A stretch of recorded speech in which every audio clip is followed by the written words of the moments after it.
Hola, buenos días. Os damos la bienvenida al seminario virtual Análisis de Riesgos Método Mosler. El objetivo principal de este seminario es dar una visión global del método Mosler, uno de los más usados en seguridad privada a la hora del análisis de riesgos, y en la medida de lo posible su aplicación al mundo empresarial, enfocado desde la perspectiva de director de seguridad. Por otra parte, el conocimiento de este método de análisis de riesgos es útil para todo otro tipo de campos de actuación, como la prevención de riesgos laborales, la gestión del riesgo en la dirección de proyectos y por supuesto para toda persona que quiera iniciarse en el conocimiento del análisis de riesgos. Los objetivos que se pretenden con el siguiente seminario son una aproximación al concepto de riesgo y los componentes que lo constituyen, es decir, qué es un riesgo, a quién afecta, por qué debemos realizar un análisis de riesgos, aproximación teórica al método Mosler, aplicación práctica del método Mosler utilizando un ejemplo en concreto y por último las conclusiones y forma de presentación que debemos entregar al cliente en nuestro informe final. Para cualquier duda que os pueda surgir podéis dirigiros a info@inesem.es.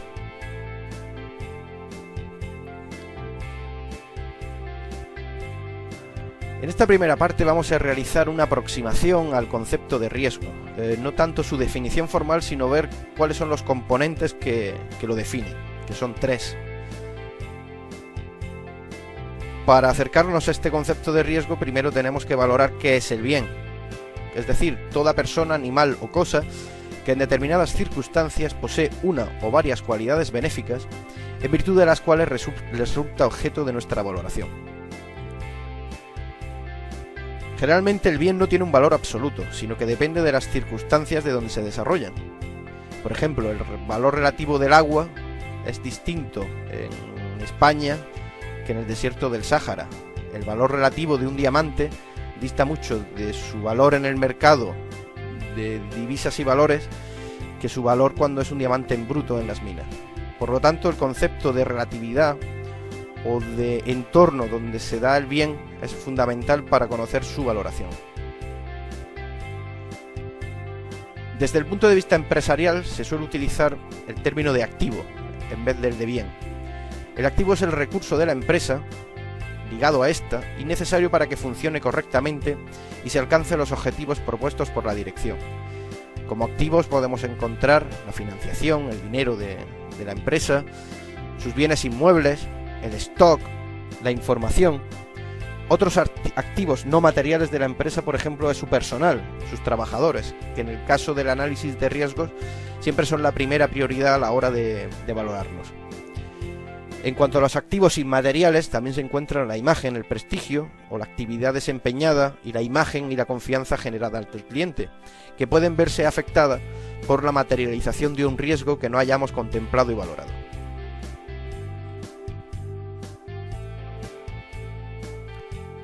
En definitiva, lo que debemos hacer en esta primera parte es identificar el bien o activo que debemos proteger, por qué debemos protegerlo, es decir, cuál es su cualidad benéfica y en qué circunstancias tiene el bien esa cualidad benéfica. Vamos a desarrollar un ejemplo que nos va a acompañar a lo largo de todo el seminario sobre una empresa imaginaria para poder hacer más gráficamente esta identificación del bien. La empresa que nos ocupa se dedica a la fabricación en exclusiva de equipos de localización, GPS, para embarcaciones del Ministerio del Interior y para un contrato en vigor con la Unión Europea. Partimos de la premisa, para simplificar, de que los niveles de seguridad de la empresa en todos los aspectos son totalmente nulos, es decir, no hay ningún tipo de sistema de seguridad, lo cual nos permitirá dar una valoración más sencilla o simplificar el análisis de riesgos en esta primera parte. Siguiendo el esquema que hemos visto en la anterior diapositiva, podemos ver que la cosa valiosa en este momento es la información, puesto que vamos a tratar el riesgo del robo de la misma. La cualidad benéfica que tiene dicha información es el valor intrínseco que tiene, como al ser información clasificada, por la descripción de la tecnología que se emplea y que se describe en ella. Y las circunstancias en que se encuadra el bien o la información es que permite el proceso productivo y mantiene una ventaja competitiva frente a la competencia. Esta sería un ejemplo de ficha de identificación del bien. Nuestro consejo es que siempre se cataloguen y se identifiquen los bienes antes de iniciar el proceso de análisis de riesgos. El siguiente concepto que vamos a ver es el concepto de daño. El daño es toda variación que le supone a un bien una disminución del valor o precio del que era objeto. Ejemplos de daño pueden ser incendios, actos antisociales, robos, atentados. Puede ser también daños de tipo biológico, enfermedades que afecten a la salud, puesto que la salud como bien supremo es, como hemos dicho al principio, el principal bien que debemos proteger en nuestros activos. En términos empresariales, se suele hablar de impacto. El impacto es la consecuencia negativa producida por la materialización de una amenaza sobre uno o varios de nuestros activos. Al igual que hemos hecho con el bien, debemos realizar una ficha de identificación del daño, para saber a qué nos enfrentamos.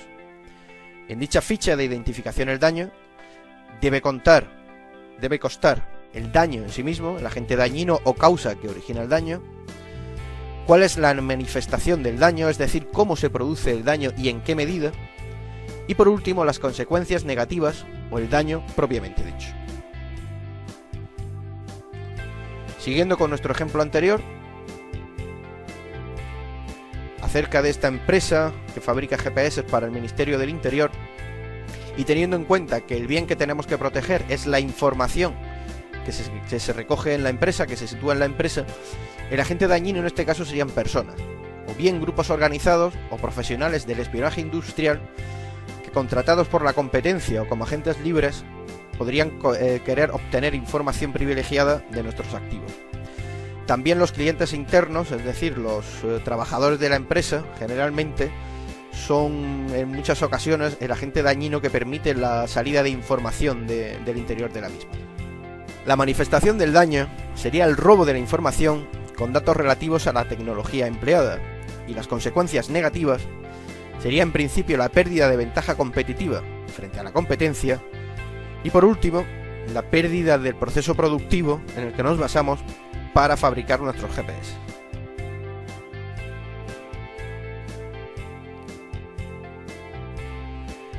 Debemos aquí hablar del concepto de amenaza, una vez que hemos visto el concepto de daño. La amenaza es toda causa previsible de daño a las personas o a los bienes y puede ser de múltiples orígenes. De origen antisocial, como la intrusión, el robo, el hurto, el sabotaje, la alteración de bases de datos, el fraude fiscal, el tráfico de drogas, los incendios intencionados o las amenazas de bomba. Pueden ser de origen natural, como las inundaciones, los terremotos, los rayos, heladas, granizos, etc. También pueden deberse a causas tecnológicas, un fallo de hardware o de software, los riesgos físicos, riesgos químicos derivados de la actividad que se realiza en la empresa. Encontramos también amenazas de origen biológico, como los virus, las bacterias o las epidemias. Amenazas de origen antrópico, como las manifestaciones, huelgas violentas, incluso fiestas populares y ferias que pueden paralizar la producción. Y otro tipo de amenazas como cortes de suministro, incumplimientos legales, como incumplimientos acerca de la ley de protección de datos, cortes en el suministro de electricidad, etc.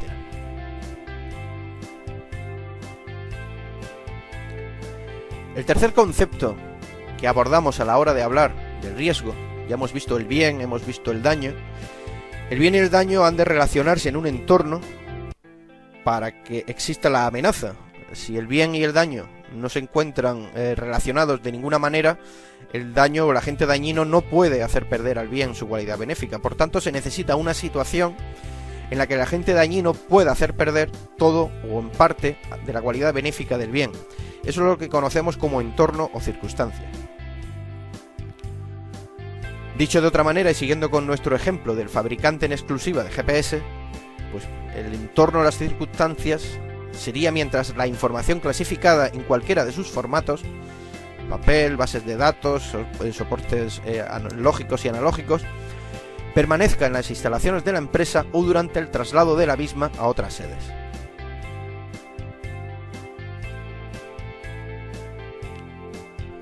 Como hemos visto, el concepto de riesgo está compuesto por tres variables que se interrelacionan entre sí: el bien, el agente dañino y el entorno necesario para que el bien y el agente dañino se relacionen. Teniendo estos conceptos claros, podemos abordar la definición de riesgo. Y de una manera simple, pero muy intuitiva, podríamos definir riesgo como la probabilidad de materialización de la amenaza en relación con el daño que produciría dicha materialización.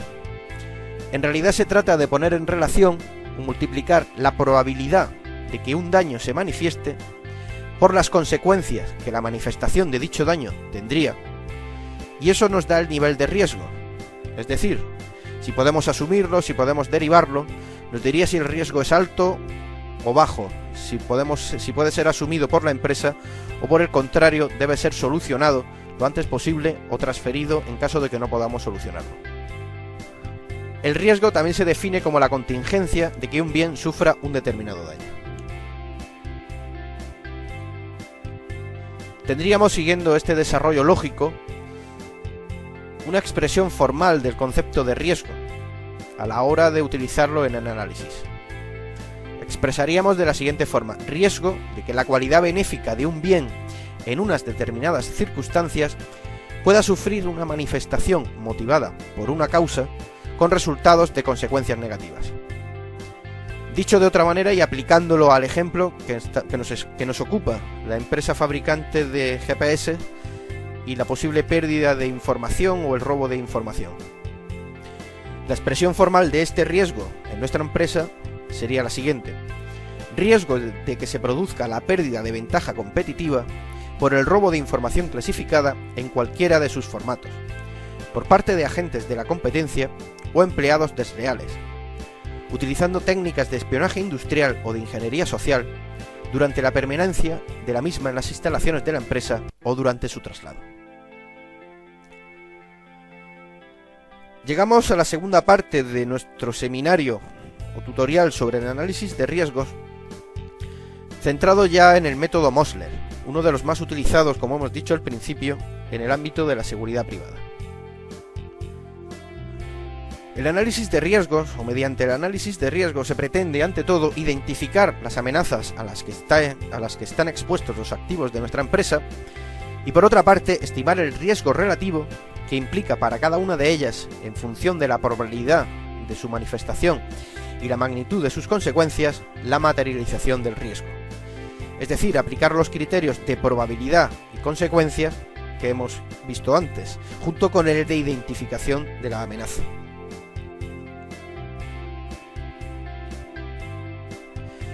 Es importante que tengamos en cuenta y que sepamos que cuando hablamos del análisis de riesgos o de riesgos no hablamos en términos absolutos, sino en términos relativos. Es decir, siempre vamos a estimar el nivel de un riesgo en relación con el resto de riesgos analizados, de una forma cualitativa. No podemos asegurar categóricamente cuándo se va a materializar un riesgo, pero sí podemos valorar su graduación o su nivel respecto al resto de riesgos analizados. Por otra parte, hay que tener en cuenta que aunque el método Mosler de análisis de riesgos tiene una base científica y una metodología propia, al final siempre cuenta con un cierto grado de subjetividad, puesto que el que aplica el análisis de riesgos es una persona y las personas estamos condicionados por multitud de variables que alteran nuestra percepción. Por eso es muy importante que se aplique esta metodología de la forma más rigurosa y con la base científica y con la mayor información posible. El método Mosler es uno de tantos. Existe multitud de métodos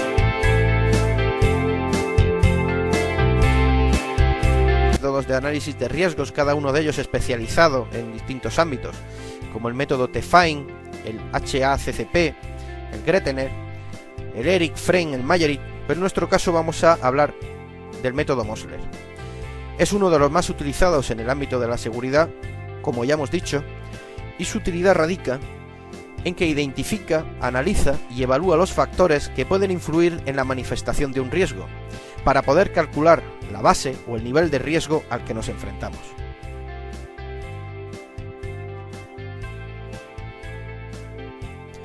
El método Mosler tiene un carácter secuencial, es decir, se asienta en 4 fases distintas y cada una de ellas se apoya en los resultados obtenidos en la fase precedente. Como ya hemos visto anteriormente, nos encontraríamos ante una primera fase de definición del riesgo, una segunda parte donde ya aplicaríamos el análisis del riesgo propiamente dicho, una tercera fase donde se evalúa el riesgo, es decir, a qué nivel de riesgo nos enfrentamos, y por último, una clasificación del riesgo en base a una tabla numérica que nos dice si el riesgo es grande, pequeño, en definitiva si es asumible o no es asumible por nuestra organización.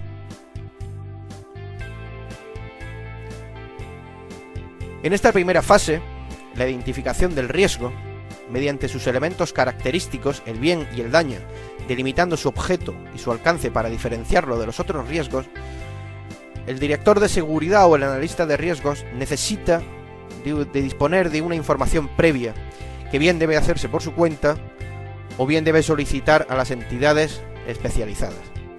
Es necesario conocer las características geográficas de ubicación de la empresa, cuál es nuestro posicionamiento en el mercado y nuestra competencia, cuáles son las estadísticas policiales de la zona, el sector productivo en el que nos movemos, datos útiles de bomberos y protección civil, acerca del lugar donde nos ubicamos, siniestros que tengan nuestros vecinos de ubicación, estadística de otros organismos como la Agencia Estatal de Meteorología, el Instituto Nacional de Seguridad e Higiene en el Trabajo, el Instituto Nacional de Estadística, el Instituto Nacional de Sismología y por último los catálogos generales de amenaza que las casas aseguradoras con las que transfiramos los riesgos nos pueden suministrar.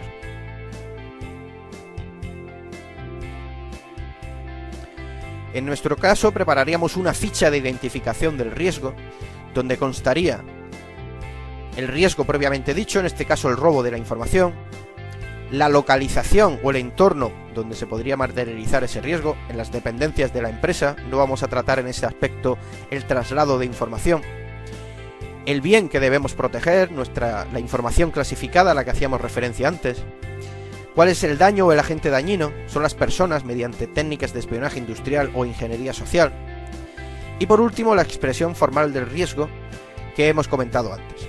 Riesgo de que se produzca la pérdida de ventaja competitiva por el robo de información clasificada en cualquiera de sus formatos, etc. Es conveniente realizar una ficha de riesgo o identificativa de cada uno de los riesgos y en cada uno de los entornos que vamos a analizar. Una vez identificada en esta primera fase el riesgo al que nos enfrentamos o que vamos a analizar, pasaríamos a la segunda parte, el análisis de riesgos propiamente dicho. En esta segunda fase, la del análisis de riesgos, se trata de identificar y analizar el riesgo según los criterios de magnitud y probabilidad que hemos visto antes, que son los definidores del concepto de riesgo, es decir, conceptos relacionados que nos dan el nivel de riesgo, y cuantificando los resultados según una escala penta, es decir, de 1 a 5 puntos. El análisis de riesgo se basa en 6 criterios distintos,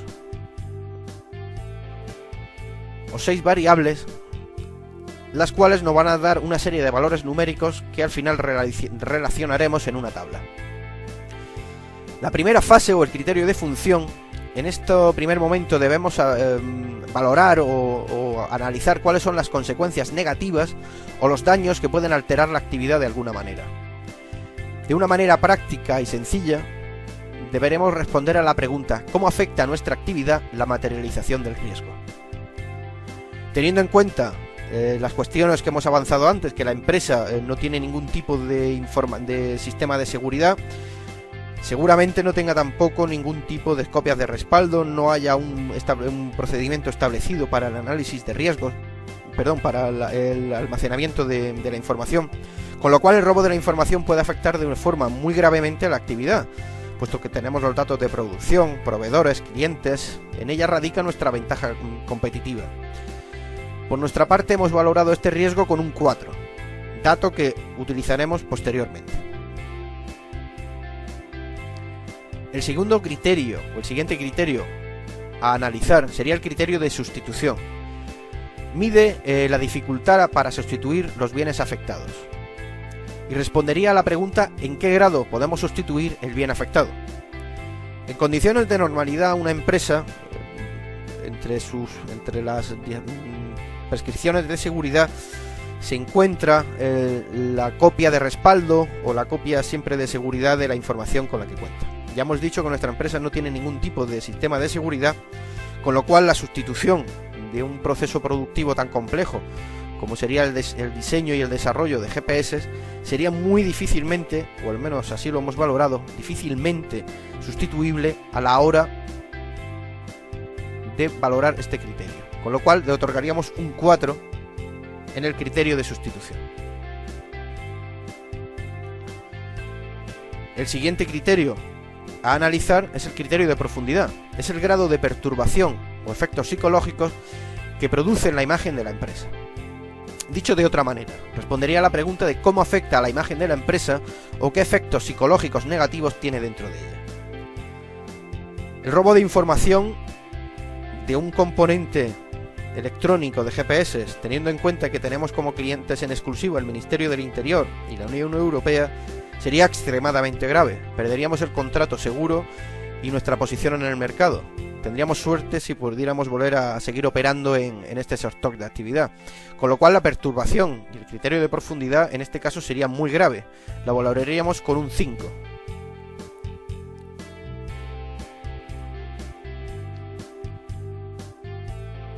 En cuanto al criterio de extensión, mide el alcance de los daños según su amplitud o extensión geográfica. Es decir, hasta dónde llegan las repercusiones negativas de la materialización del riesgo. En este caso la respuesta es sencilla. Si nuestro contrato es con el Ministerio del Interior y además con la Unión Europea, el robo de información podría tener repercusiones de carácter internacional. Afectaría a entidades y organismos fuera de nuestras fronteras nacionales. Siguiendo con los criterios con los criterios de probabilidad, una vez vistos los criterios de magnitud, tendríamos el criterio de agresión. El criterio de agresión mide la probabilidad de que la amenaza se manifieste y respondería a la pregunta ¿qué probabilidad real hay de que el riesgo se manifieste? Teniendo en cuenta, como hemos dicho antes, la ausencia total de seguridad en la empresa, se trata de generalmente en un polígono industrial donde operan muchas veces bandas organizadas. Tenemos un producto en exclusiva que puede tener, sobre lo que la competencia o profesionales del espionaje industrial pueden tener algún tipo de interés, y teniendo en cuenta también la época de crisis económica en la que vivimos, pues el criterio de agresión o la valoración o la puntuación a la que le daríamos al criterio de agresión en este momento sería un 4, es decir, bastante alto. El último criterio de probabilidad, el segundo, sería el criterio de vulnerabilidad. Es decir, ¿qué probabilidad hay de que se produzcan daños? Responde a la pregunta, si el riesgo se manifiesta, ¿cuál es la probabilidad real de que se produzca un daño? Pues en este caso, y teniendo en cuenta todo lo que hemos dicho antes, al no tener ningún tipo de seguridad, el daño sería total. Le daríamos un 5, muy alta. Con esto concluiríamos la segunda fase, es decir, el análisis de riesgo o puntuación del mismo. Y pasaríamos a la tercera, a cuantificar el riesgo considerado. En ella se suma la importancia de los sucesos, se multiplica el criterio de función por el de sustitución, obteniendo un coeficiente llamado I o intensidad. Por otra parte, multiplicaríamos los coeficientes de profundidad y de extensión, obteniendo un coeficiente denominado D. Juntos sumados nos daría la C, es decir, la magnitud del riesgo. Por otra parte, valoraríamos el concepto de probabilidad, multiplicando el coeficiente A de agresión por B de vulnerabilidad, que nos daría el valor P, el coeficiente de probabilidad.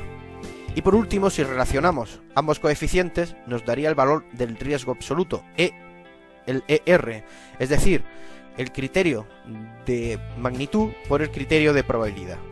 Dicho de otra manera, y aplicándolo a la valoración que hemos dado antes, utilizando una tabla de cálculo de Excel en la cual se puede observar el desarrollo del método Mosler, ya hemos visto cómo el criterio de función le aplicamos un 4, al de sustitución otro 4 y el valor conjunto sería un 16. El de profundidad y el de extensión un 5, que multiplicados nos daría un valor de 25, y por otra parte el criterio de agresión y de vulnerabilidad que nos daría un 20. Ambos coeficientes multiplicados, el 41 por el 20, nos daría un total de 820. Ese sería el valor numérico total o la cuantificación de nuestro riesgo considerado, pero hay que ponerlo en relación con la tabla final del método Mosler, en la cual podemos valorar el riesgo de forma total. Al obtener un 820, estaríamos moviéndonos entre el 751 y el 1000, que es el límite o el intervalo de valores que el método Mosler establece para aquellos riesgos que consideramos grandes. Es decir, nos enfrentamos a un riesgo grande y por tanto debe ser una de nuestras prioridades en el resto del plan de seguridad que las medidas de control y de seguridad que vayamos a tomar estén encaminados a reducirlo en la medida de lo posible.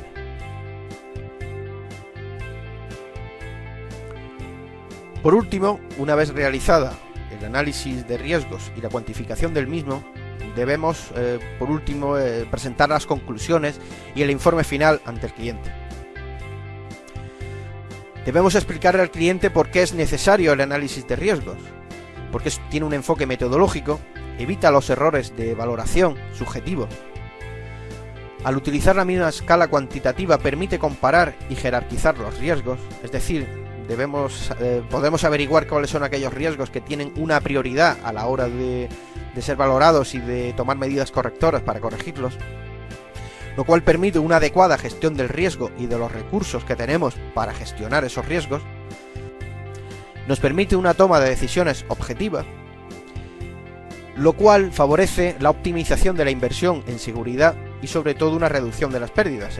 Es decir, debemos de tener muy claro dónde tenemos que invertir prioritariamente nuestro presupuesto en seguridad, por supuesto hacia aquellos riesgos que hayan sido objeto de un mayor o que hayan tenido una mayor puntuación. Por último, hay que apuntar que si junto a la metodología Mosler se utiliza cualquier otro método que hemos utilizado antes, permite la comparación cualitativa que no cuantitativa. Nunca nos van a dar los mismos resultados numéricos, pero sí podemos ver su relación con el resto de los riesgos. Si utilizando dos métodos distintos vemos que hay un riesgo que nos dispara o que tiene un valor muy superior al resto de los estudiados, si utilizamos, como ya digo, estas dos metodologías, estamos en el camino, estamos en el momento correcto, puesto que en las dos metodologías, por dos métodos distintos, hemos llegado a la misma conclusión. A la hora de presentar nuestras conclusiones al empresario que nos contrata o al consejo de administración del que dependemos, argumentar las conclusiones del análisis es fundamental, puesto que son la base del resto del informe, tanto de la gestión del riesgo que vamos a organizar, de las medidas de protección, de la organización de la seguridad, del presupuesto que dispongamos. Debemos comentar además aquellos riesgos más relevantes con mayor puntuación, como en el caso de nuestro riesgo de robo de información, puesto que serán aquellos donde se van a centrar prioritariamente nuestras acciones. En la presentación del informe se deben entregar las fichas de identificación de bienes activos que hemos comentado antes, el catálogo de amenazas que hemos realizado y que se ciernen sobre nuestra empresa, el proceso del análisis de riesgos. Debemos explicar de la forma más didáctica posible la metodología que hemos utilizado, puesto que si el empresario o el consejo de administración entienden cómo hemos realizado ese análisis de riesgos, siempre estarán un punto más a nuestro favor, que si no comprenden o no entienden cómo hemos llegado a esas conclusiones. Debemos explicar los datos que hemos obtenido y cuál es el razonamiento que hemos usado para llegar a esos datos. Y por último, es conveniente introducir un cuadro resumen de todos los riesgos por escenarios, de manera que en un solo folio, en una tabla de Excel o en cualquier otro programa análogo, podremos ver los valores absolutos de todos los riesgos estudiados y en todos los escenarios posibles. Es importante utilizar un lenguaje técnico pero que sea accesible al cliente, puesto que este no tiene que ser un experto en seguridad, pero sí debemos hacer un esfuerzo para que comprenda nuestro trabajo. Y por último, es muy conveniente el uso de diagramas de barras comparativos, puesto que permite la comparación visual entre los distintos riesgos estudiados. Con esto llegamos al final de la presentación. Os damos las gracias por vuestra atención y quedamos a vuestra disposición para que a través de los canales de comunicación establecidos nos planteéis vuestras dudas y aportaciones. Muchas gracias por todo.